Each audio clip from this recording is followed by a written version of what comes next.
Back in the day, you could buy physical copies of PC games and they installed right from the disc, and you could sell these discs for, a used price.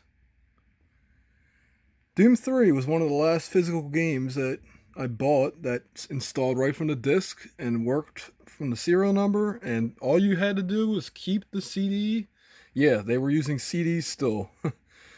Keep the CD in the drive, and it worked, right?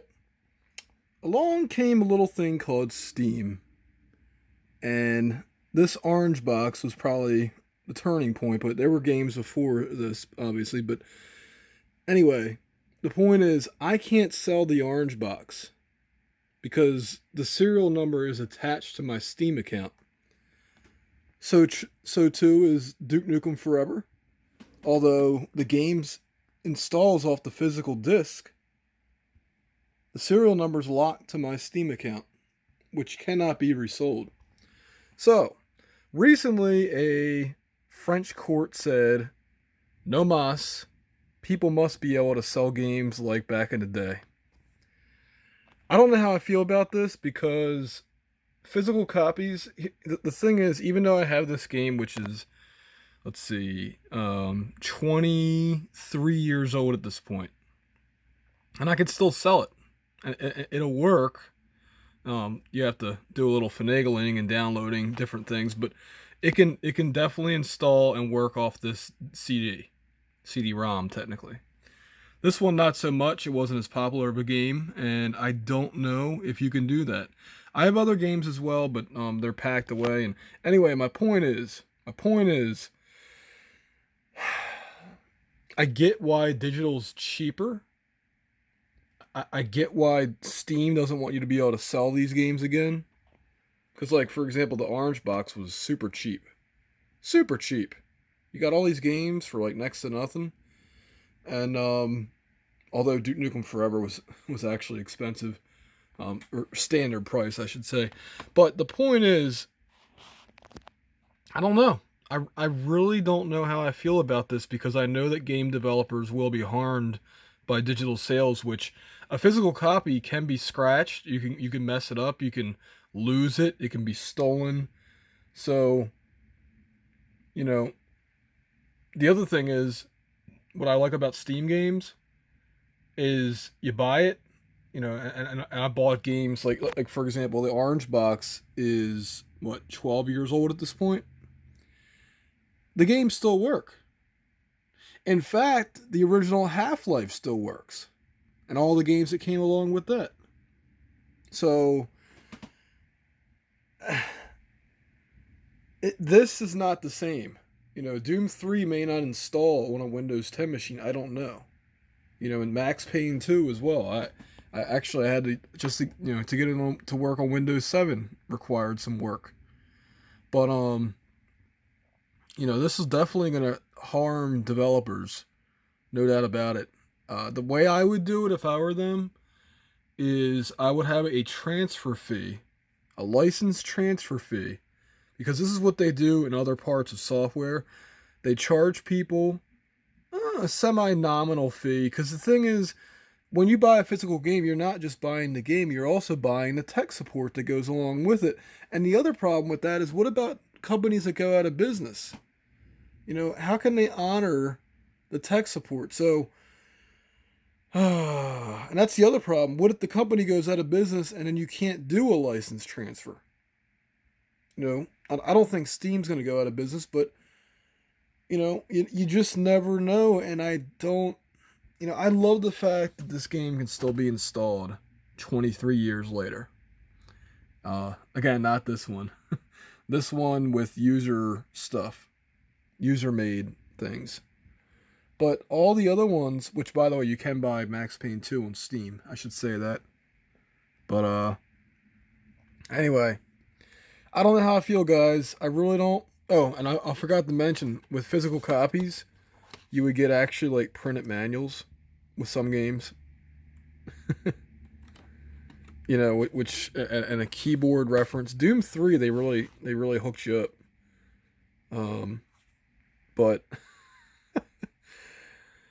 Uh, I just, I just, I don't know what to say. I don't know what to say other than I get it from the consumer standpoint. Like, obviously, hey, I love to be able to resell the games I bought because I can make money back. But it's gonna harm these companies, and the biggest thing for me is I know for a fact that there will not be sequels to games for the simple fact that they just can't make enough money unless they do that license transfer fee. And I would say I don't know what they could market at, but somebody was even joking and saying the license transfer fee should be the same amount as the money as the game currently sells for.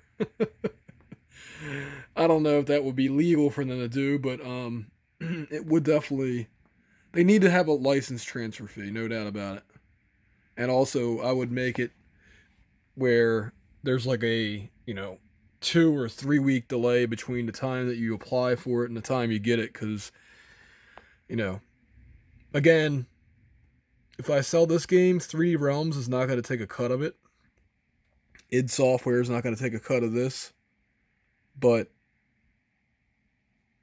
you know these are AAA games. The indie developers will be harmed the most, no doubt about it. So that's why I'm like ambivalent on it, because again, I see the consumer benefit to it, but I also see the problem of just innovation not happening, and uh it's I wouldn't want to be in the video game industry right now. I don't know if they. I know that in the United States they don't have that. In fact, the last time this was talked about, I believe, was it was some kind of professional software that was being talked about, and the Supreme Court actually said that no, software is not the same. It's not the same. Digital software is not the same as physical software for the simple fact that it doesn't age. It does not age. And yes, I could copy this, but guess what? That requires me to have a blank DVD or CD. Um, but CD cracks and different types of sailing the high seas type of deals is what led to Steam having to exist. And it was the iTunes of video games. You know. So anyway, I don't like I said. What are your thoughts? I'm really curious what you all have to say because I'm really torn on this one. I am more on the side of developers because I think that I have had an excellent amount of Steam sale games I bought for under $15 that I've got a lot of hours of entertainment at. If you think about it, the movie ticket doesn't cost that much less money than a $15 video game. So I don't know if those will go the way of the dodo, as they say. But yeah, I never did play Portal, so and it took me forever to beat episode 2. Not that it was challenging. I just was like, I don't want this to end because episode 3 didn't come out or Half-Life 3, and anyway, I've talked enough. Let me know what you all think. And by the way, Duke Nukem Forever was not as bad as a game as a lot of people made it out to be. Actually, the DLC for it was should have been included in the original game, but anyway, that's besides the point. I might fire this one up and play it again just for. Anyway, bye.